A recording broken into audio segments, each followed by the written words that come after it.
What is up, guys? It's your boy E-Man, back again with another episode of the Junkyard. Hope you guys are having an amazing day. I'm joined here with my co-host Nick. And yeah, guys, so this is already about our 8th or 9th episode of the Junkyard. I've had an amazing time, and a lot of things have given me motivation to continue, filming and stuff like that. And I do want to attribute a huge portion of like my motivation to movies and games that have actually influenced my life. One of those being like The Wolf of Wall Street, and another one would be probably like Superbad and stuff like that. Because the thing about Wolf of Wall Street, I had a conversation with my mom the other day, and I told her, hey, listen, one of the reasons I aspire to be so rich is because of the movie The Wolf of Wall Street, right? Because it shows you like what is possible with it's a fine line between hard work, but we all know that there were scammers. What he did was illegal, but it's not the illegal part that I look at. It's the life that you could have if you do things, legally, and all the things that, what potential I can. Nowadays for me, when it comes to like hard work, honestly, hard work doesn't get you as paid as a really good idea or kind of going outside of the system. So that's kind of, for me, that's kind of why they made a lot of money. A fuck ton of, they were insider trading, and they were basically like telling people, hey, buy this, and then once all the money was invested, how did it go? Once all the money was invested, and it would plummet, they had already gotten enough shareholders, I think, on a certain stock or something like that. Yeah, like the thing is that the reason they got arrested is for stock manipulation. Oh, okay, stock manipulation. Yeah, stock manipulation. Yeah. And it wasn't insider trading. No, it wasn't really insider trading. The thing is that they were pitching blue chip stocks, which like basically blue chip stocks, if I'm not mistaken, is like stocks that everybody knows, right? It's Amazon, Apple. Very common stocks in general. Very common stocks, big brand names. They will chip that at first, and then they'll give in like the booty stocks, like the ones that are like a penny each for like a share. And that's where they were making the most amount of money, because it was 50% commission. But that was the idea of the movie. Yeah, and that was pretty much the premise of the movie. I mean, what other kind of movies inspired you to try to be like successful and stuff like that? Successful? Well, for those that know me, know that one of my favorite movies of all time is also Project X. That's one of the movies that inspired me to have my own house. A really good social life. Very good, very cool social life, very cool story. I was like, damn, like I wish in high school like someone hosted a party like that and I could actually be a part of that life, or if not create it myself. I would gladly like to be a host. Of course, I wouldn't want my whole neighborhood to be burned down, or my house or anything like that. But yeah, disaster. Completely disastrous. What about yourself? Honestly, man, when it comes to like things that I saw, I guess growing up, I love video games the most. Video games the most were the most influential thing in my life. Mainly story games. Call of Duty. The only way that's influenced me is saying more curse words, honestly. But I kind of want to dial that down a little bit. But growing up, man, one of my favorite games that I really drew a lot of inspiration from, it kind of gave me a perspective of existentialism, I guess, if you want to compare it to like a certain kind of philosophy. It was a game called Red Dead Redemption 2. I don't know if you've ever seen absolutely any gameplay about it. I mean, if I'm not mistaken, it has to do with zombies, right? Is that? Well, or am I confusing it with Resident Evil? The first one, you're confusing it with Resident Evil, but the first one did have zombies.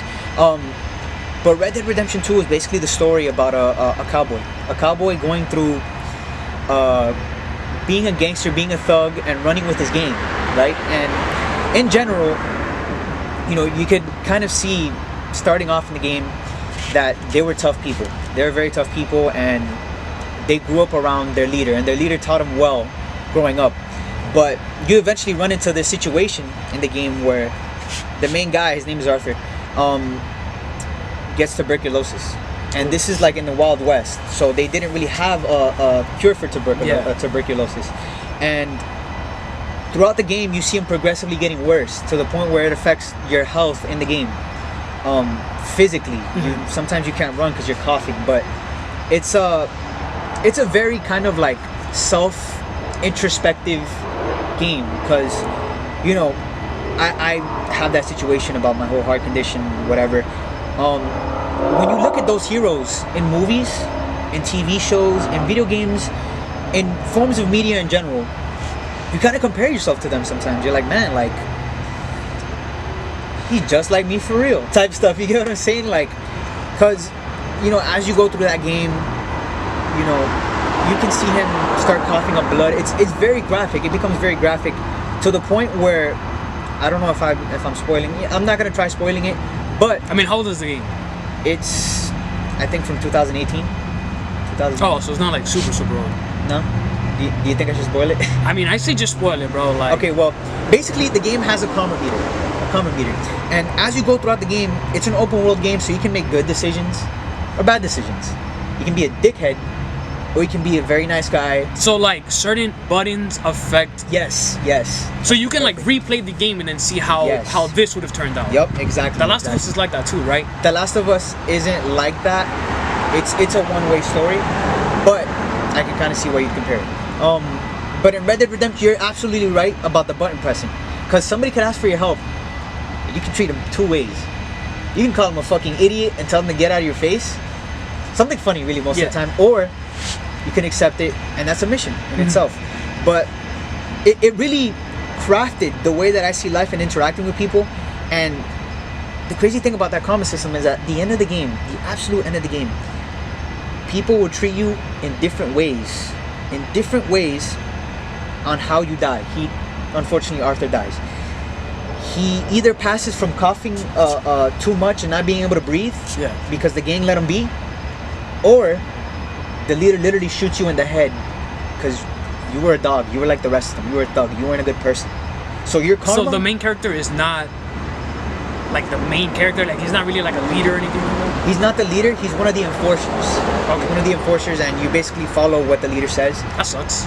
So yeah, exactly. Like it kind of set up a basis for me. I was like, man, it makes you think that at the end of the day, your endings, your journey throughout life is crafted through how people see you sometimes, bro. Through how you interact with people.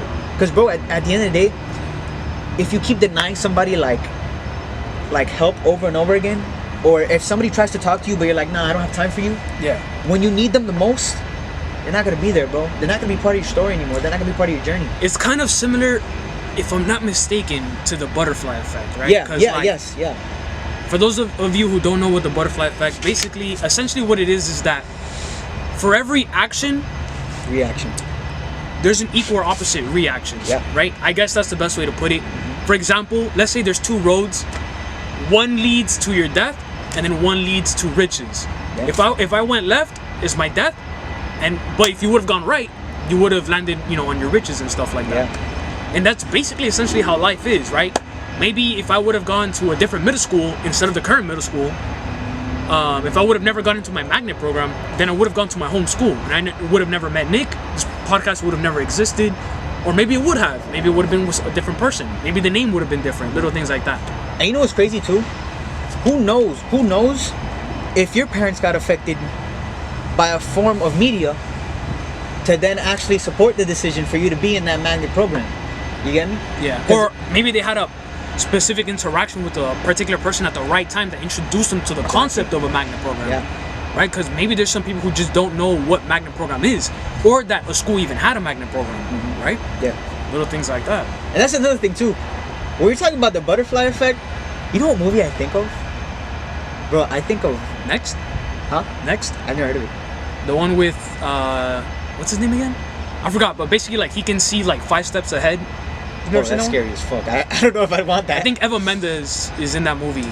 And basically, like, he can see 5 steps ahead, and then, because he can see the future, like, 5 steps ahead, he makes his moves accordingly, but for every move he makes, the future completely changes, and there's, like, different futures that can occur. That's what I'm saying. It's kind of a paradox.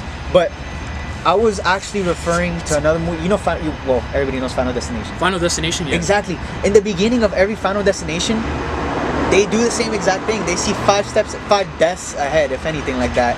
I don't mean to get too explicit, but dude, even that, like, even watching that form of media is a negative thing. It doesn't inspire you, but it affects you still. Like, you're like, man, like, do I really want to get in this fucking airplane? Do I really want to, like, get on this roller coaster? Do I want to get in this car? Like, but I feel like right there poses a problem and an issue, because if you always think, oh, but if I do this, then how do I know that this is gonna happen? But the problem is that, and see, this is my dilemma. yeah, I guess problem or dilemma that I have with people who still wear masks to this day. And if you're one of those people, like, I'm sorry, like, to be calling you out, but We have separate opinions. let's say you live on your own, right? If you live on your own and you still wear a mask and you're vaccinated, you have the boosters and all that stuff, my thing is, like, why still wear it if you can protect yourself from the, you know, COVID-19 or whatever, and then you get ran over like that same day? You get me? Like, you could be you could die today. Someone can come into your house, you know, shoot you, or you go to the mall, you wear your mask, you put your hand sanitizer, you go to the bathroom. You try your best. You do your best. You can wear the CDC suit, and someone can still come and shoot you in the face, and then you're done. That's the thing. That reminds me of a saying. You know, we make plans and God laughs, bro. You get me? Exactly. And, Or and Mike Tyson. Everybody has a plan until you get punched in the face. in the face, yeah. And honestly, bro, one of the things that you think about when it comes to all these movies, have you seen autobiographies or not? Is it biographies or autobiographies when it comes to like certain celebrities? Biography means like I'm writing a story about you, and autobiography means that that person wrote a story about themselves. Okay. So what about like those movie biographies? You seen any of them at all? Like a documentary type. Not a doc. Well, even that, like a documentary. What's crazy about those is that you kind of see the decline in a celebrity. You know, I can't really think of a specific one right now, but you see the decline of a celebrity. Look, a very famous one, Maradona. Maradona, basically, like, there's a movie on him where he, you know, obviously everybody knows him. He's like, yo, the top dog, top G of, like, you know, soccer and stuff like that. Okay. But then he got involved with cocaine. Yeah. And once he got overdose, right? Yeah, but he didn't die. He died recently, but yeah, I'm not sure how long ago. But like, you know, he was doing cocaine, and he lost his like drive for soccer because his vices took over. Yeah, exactly. You know, like his role in life that, you know, God. Would you say a vice? Would you say a vice in life is fame? Do you think what would your stance be on fame? I don't think fame is a vice for people. I think it's more like worldly things. That's, in my opinion, that's more of a worldly materialistic thing. Yeah, like it's materialistic. Like what comes with the fame, right? It's praise. It's you want people to idolize you, to praise you, and stuff like that. Yeah, and for me, bro, I guess when it comes to like the aspect of fame is something that we want attention. At the end of the day, we want attention, but too much attention will eventually fucking bother us. I think it'll eventually bother me. If I'm being honest, I can't really speak on it too much because I'm not famous. But from the way I see it, I don't really care about the attention. Like, I don't care about fame. I think I care more about influence. Like, I want what you leave behind. Yeah, but like not too much about like legacy. It's more of like I want somebody to come up and say, yo, thank you. This particular episode that you guys did, like, you know, completely changed my life for the better. That's what I want to hear, for the better. Not, oh my God, like, yo, because of this, like, now I'm down bad, snorting drugs, like, you guys suck, blah, blah, blah. But that's the thing about fame. Fame can give, like, everybody different glasses, right? And by that, I mean, it'll give them different perspectives. Because, you know, let's say Jose watches our channel every day, loves what we put out, you know, has found positive messages in our channel. But, you know, Samson is also watching our channel, but he thinks what we're saying is negative. It's not reinforcing to the public. You know what I'm saying? Fame is like, it's nice at times, but it could fuck up somebody's perception of you just because of how you talk. You get what I'm saying? Like one man will say Andrew Tate is very influential. I like his messaging. Another man, you know, and how he grew up is gonna be like Andrew Tate is very destructive. Everybody has their own opinion of you when it comes to fame. And bro, like, you know, win or lose, or when you obtain that fame, you're gonna be hated. You're still gonna be hated. You get me? There are people that hate Jesus. There are people that hate the Beatles. There are people that hate Bob Ross. There are people that hate Mr. Rogers. And right there, I was saying a bunch of peaceful people. You get what I'm saying? You know, like people that in general their messages were of peace, but of course, you know, besides Jesus Christ, the rest were human beings. They're not perfect. But bro, if I was to talk about the Beatles with somebody that hates the Beatles, they're gonna say, oh, but this guy did this and this guy did that. They're gonna bring up the negative. Yeah. Especially like when it comes to that bad perspective. You get what I'm saying? Like, I think I'd love to have fame. I think I'd love to have it, but I try to have my own time where I can reflect you know, my own space, my own, I guess my own place in general. But I don't know. I would say like the best way to prevent yourself from drifting to like a place where you're like, oh my god, like everybody hates me, this and this and that, is to always be true to yourself and to always like align yourself with what the Bible preaches, right? Because if we gain our fame, but what we talk about, let's say it doesn't resonate with Pepito, and Pepito's like, yo, honestly, I don't like what you guys talk about. I don't like how you guys talk about self-development. Yeah, exactly. Like, why do I need to self-develop? It's negative to him. Like, there's no God, this and this and that. Hey, listen, that's his perspective on life. Yeah. But as long has as different I'm opinions. staying like true to myself and to like how God wants me to live, Being honest. then I cannot control how anybody perceives me, and I'll be happy with myself. I'll be content, even if those people absolutely despise me, right? Because the Bible clearly says, what's the point of you gaining the whole world and then, you know, losing your soul? And that's true. Like, look at Jesus. Everybody hated Jesus, right? Except his disciples and those that, you know, follow his word. But for the most of it, like, people hated him so much that his own people crucified him, right? Yeah. But he still did what he needed to do because it's what God intended him to do. You feel me? You know what's crazy too? You know, going down to like another, I guess, form of fame. I guess a celebrity in general. Isn't it crazy how you see all these celebrities kind of like, you know, let's say YouTube celebrities in general, like Kai Cenat, how do you pronounce his name? Kai Cenat, yeah. Kai Cenat. Right now we see him very happy. Mm-hmm. We see him very content Mm-hmm. with how his career is going, and you know, and how he's treating people. He's actually treating people with a lot of respect still. He's in that right headspace, I think, in my opinion, from what I've seen. You know, maybe it might be a different story behind the scenes. I don't know him too well, but yeah, like, because people can show you what they want you to see, not who they truly are. But right now that he just gained this fame, like literally a blow up star, he is reveling in it. He loves it. You know, there are rappers that fuck with him, that hang with him. Yeah. But then there are people now like I Show Speed, where he's made a couple mistakes here and there. He's made a lot of dumb mistakes to the point where other YouTubers are criticizing him. Yeah. You get what I'm saying? But he doesn't pay attention to any of that. You can tell he doesn't pay attention to any of that negativity because he still does what he does. You get what I'm saying? And I honestly think that's how it should be. But there should be somebody to check you sometimes when you're doing stupid shit. You get what I'm saying? Because, like, I feel like there is definitely a fine line between, you know, screw all the haters, and no matter what, if you feel like, I feel like if what you're doing doesn't affect others in a negative way, and you feel like, yo, I'm being my truest self, then I say keep doing what you're doing, right? Because if you're not hurting anybody else, you're not offending other people, and you feel genuinely like this is the right thing to do, then I say continue doing it. But if what you're doing is affecting other people's lives in a bad way, whether it's like, you know, blatantly like racist like comments or, you know, threats and stuff like that, then yeah, you need to take some time and actually self-evaluate. Hey, listen, what I'm doing isn't the best, right? Like it's not good for my brand, who I am as a person, how I want people to perceive me. Some people generally just don't care. Maybe there's some people who've gotten famous and people think that they're like, you know, doing an act, but that's truly who they are. Yeah. You feel me? They're just honest at the end of the day. But I mean, I don't know, man, kind of circling back to I guess the guise of fame. One thing about fame that I notice is you're gonna be plagued. You're gonna be plagued with having to talk with a lot of fucking people, like a lot of people, man. And for me, I wouldn't say I'm perfect at it. This was one of my resolutions. I wouldn't say I'm perfect at it.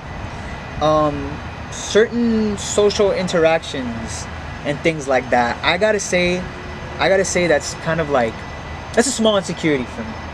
But What is? I guess like certain forms of social interactions, and to be specific, maybe specifically meeting a new person, because you know how people are very sensitive nowadays. Yeah. When you say a certain thing, you're very scared of doing it, but You're eerie about how you come off on your first impressions to someone. exactly. And I honestly want to say that's one of my insecurities. But you know what I would say? I would say, because look, I've noticed that we have a really, really big problem with always wanting the other person's approval, and like for us always wanting to have for them to have a good perception of us. Yeah. But if you actually, like, you know, self-introspect, it's rare that we have those conversations where we're like, hey, listen, I'm gonna go in being who I am, genuine. Yeah. They need to prove themselves to me, Yeah, of right? course. Because it's not always, oh, I hope they like me. No, it's, what if like they're not genuinely good people? That's actually what I was trying to get at.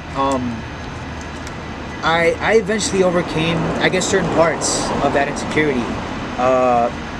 Because, I looked at it and I was like, man, I'm trying too hard for such and such, or for this person. If I'm just being real, if I'm just being me, that's who I want to attract at the end of the day. People that fuck with me. You get me? Like, if I'm real with you and you're real with me, I can tell that bro, we might have like a solid friendship if I don't know you. You get what I'm saying? Like, and then when you expose yourself to those people, and and you overcome certain insecurities and the things that like you're plagued with, you'll see that there's a lot much more like reward to the risk at the end of the day. There's a lot more benefits to kind of like getting that monkey off your back. I don't know if you've ever heard that term or saying, but problem off your back. No, but I understand what you mean. Yeah, exactly. And what would you say is something that like you've had to I guess overcome, like an insecurity? How did you overcome it? So a really, really big insecurity that I've had, I'll be honest here on this episode, you guys can clip it if you want, whatever, I don't really care, is I've had a struggle with like bad breath, anxiety or whatever, insecurities and stuff like that.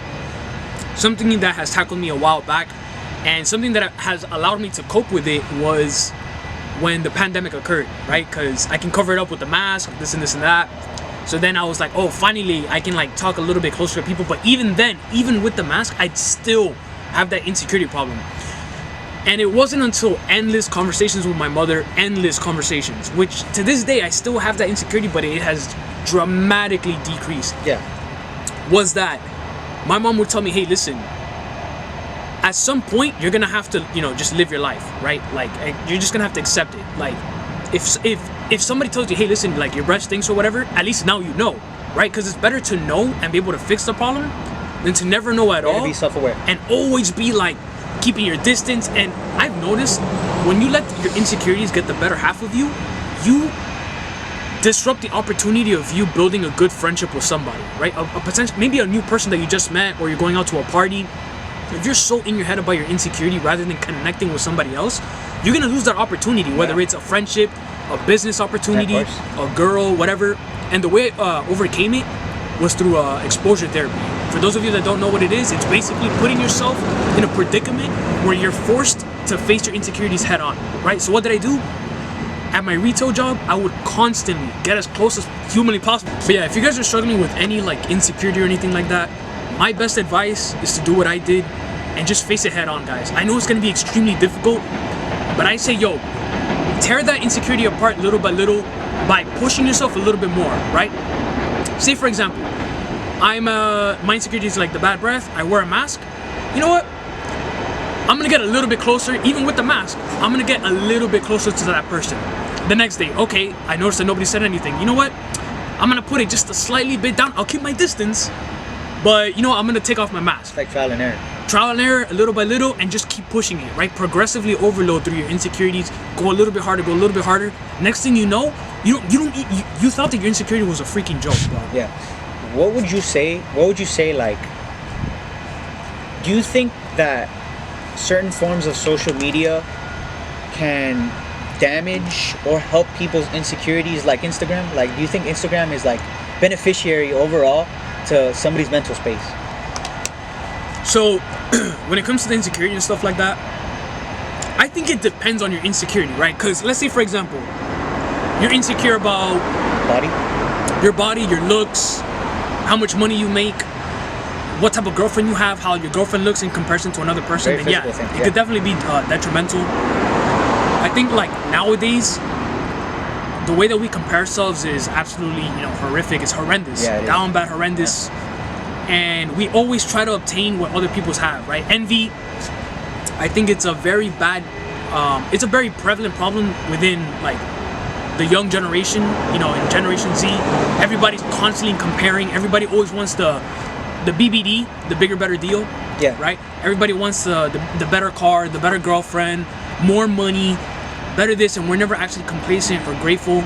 So yeah, I would say that, Instagram definitely affects it that way, but Instagram is also just as beneficial. It allows us to connect with others. Just as YouTube, it's an amazing tool if used the right way. I would say as long as you produce more than you consume, you'll be fine.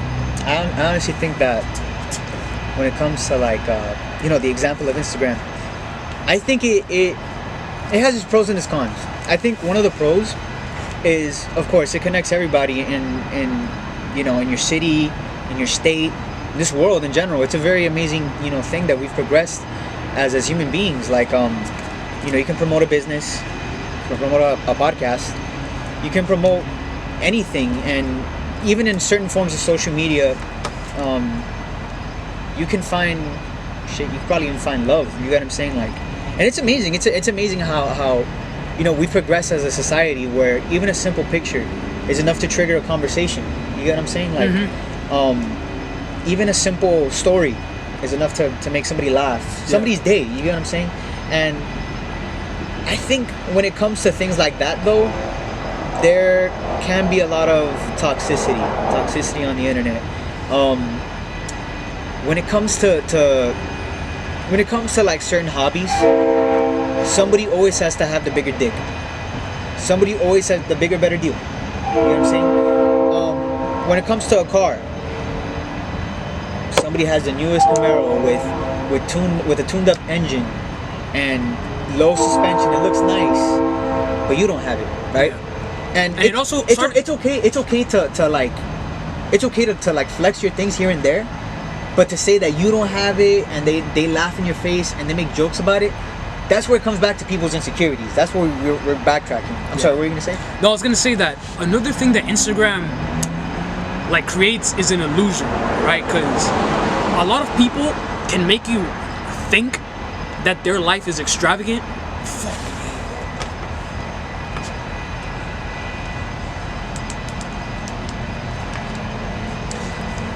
Alright, yeah. So Instagram can make you think that people are living this extravagant life, that they have an amazing body, but in reality, it's all lighting. You don't even know how many times they purposefully took like 1,000 pictures just to get that right angle, right flex at the right time. Sometimes people record them having fun at a party. It could have been dead all day. One song came on, everybody decided to dance. Then they film it. They're like, "Yo, last night was a movie, bro. You guys should have been there." When in reality, that thing was straight trash. They were just having fun for 30 seconds. Then the song after that, everybody went back to their phones. You feel me? Like that's another thing. It's perception. The name of the game is perception when it comes to Instagram, because it's certain moments, it's certain shadows, certain reflections. When you get that pump in at the gym, you're a completely different person. Everybody knows this. Yeah. When you get your work in, bro, you got your veins showing, you got your muscles popping, you got that like adrenaline rushing, so you don't give a fuck what you post. You'll post anything, right? Yeah. And shit, you'll probably even say anything because of that level of confidence kind of going up. You get what I'm saying? And I think that's a good and a bad thing. You get what I'm saying? Like, some people will use that confidence to guide others in the right direction with a positive message because they're feeling themselves. They're feeling good. feeling. And their intentions are you know, if their intentions are well, the message will come off well as well, for a better lack of terms. But that's when it comes back to that toxicity, man. Like, some people will just straight up be like, "Oh, I'm better than you." Some people will just have like, I like to think of something called like caveman brain, where it's like you get to the point where your ego is so big that you got to start ego lifting to kind of prove yourself, right? And that's when you're like, "Yo, record me like doing these 3 plates." And then that's where you end up in America's Funniest Home Videos or YouTube, or like some compilation where like the bar comes down on your wrist and it breaks your wrist or something. Like, you get what I'm saying? Like, those are like the certain effects, the certain snowball effects of I guess Social media like Instagram. You know, those good intentions will go a long way. Bad intentions will also go a long way at the end of the day. I completely agree. What would you say, like, what would you say is something that you regret about, you know, joining social media? Something that you didn't really like too much, like when you first started, like, in it. Something that I regret? I don't really think I regret joining social media. I think the only thing I regret is the amount of time that I spend on social media. I would say that's my biggest regret. Like, it's like I said before, like, I would prefer producing more than consuming, because the problem is that the longer that you consume, you know, the more dopamine you're getting, which kills your desire to do anything at all. That's why I have a very big problem with like TikTok and stuff like that. I don't even have it down. I have it downloaded, but I don't open it at all. Yeah. At all. I don't open it at all. You get a short attention span. You get a shorter attention span. You're gonna get more depressed, and you're also more constantly exposed to people who have, I guess, a quote unquote better life than you do. Yeah. Right? In reality, like I said before, you don't know if they really do have a better life. They might be driving a Lambo, it could be rented. They might be posting a pic at, let's say, the Miami high-rise apartments, but it's a friend, or they rented it for the night, or they rented it for the weekend, or whatever the case may be. At the end of the day, I guess what I would say is just, you know, stay in your lane. Be humble. Be humble, stay in your lane, and be grateful. And also, I would say just also never be complacent, but just stay in your lane. That's the biggest thing. You know what's crazy about you even saying that? Like, not to judge or anything, but now we live in such a politically correct culture where every other TikTok or every other video on Twitter, on Instagram, on anything is like teaching a lesson, bro. I feel like a fucking kindergartner sometimes. I feel like if people think I'm genuinely fucking dumb, like, I'm sorry, this is where I kind of go on a rant. People genuinely think I'm stupid because they have to teach me lessons that I've already learned growing up from my parents. Like, I thank God for my folks. I thank God for my friends because they've taught me etiquette. My friends have taught me etiquette. My family's taught me etiquette where, listen, don't judge people anywhere. I'm not going to judge people in the gym. I'm not going to judge people standing in a fucking train. I'm not going to judge people at an arcade if they're dancing goofy and dance. I don't give a shit. All I'm saying is that when it comes to that, everybody thinks that nobody's well-mannered, and it's because of the perception of those people on Instagram, bro. Like how they treat others, like the pranks that aren't the pranks that are harmless. You know what I'm saying? Like for instance, that's an example. Pranks that are harmless to people. Like there's recently a trend where people will be reading something about a celebrity dying in front of their parents. Oh, I saw that video. You know what I'm talking about? Yeah, I know what you're talking about. And then people are saying, oh, we shouldn't make this a trend, it's very dark, this and this and that. Yeah. It's like, you know what, bro? Go fuck yourself. You get me? Like, because it's supposed to be funny. You get what I'm saying? That's dark humor. That it comes down to sensitivity at that point, but that's dark humor. You get me? Not everybody has to be a preacher. Not everybody has to be correct. Believe it or not, some people still have respect in this life. You get what I'm saying? Like, I don't want to be reminded on what's right and wrong in this life. I want to have fun. I want to enjoy the people around me. I want people to grow up with manners. Don't get me wrong. Like, I want people to be level-headed. But it just feels like every 2 seconds, there's always got to be that one person that says, I don't know why y'all are doing this or y'all are saying this because it makes me feel this way and blah, blah, blah. Like, bro, who told you that life was formed around you? Who told you that you're gonna have... I completely understand what, like, somebody, it's like, for example, oh my god, I forgot what it was.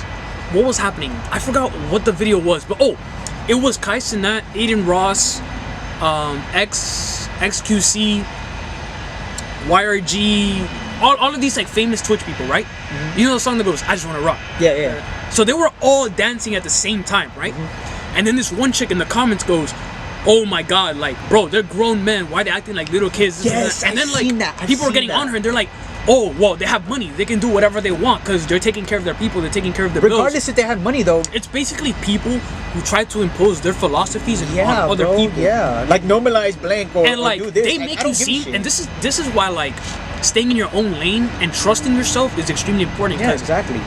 It's like society, right? Like with all this political correctness, the reason that so many people are politically correct is because they allow themselves to be swayed by other people's perspective on life. Yeah. Right?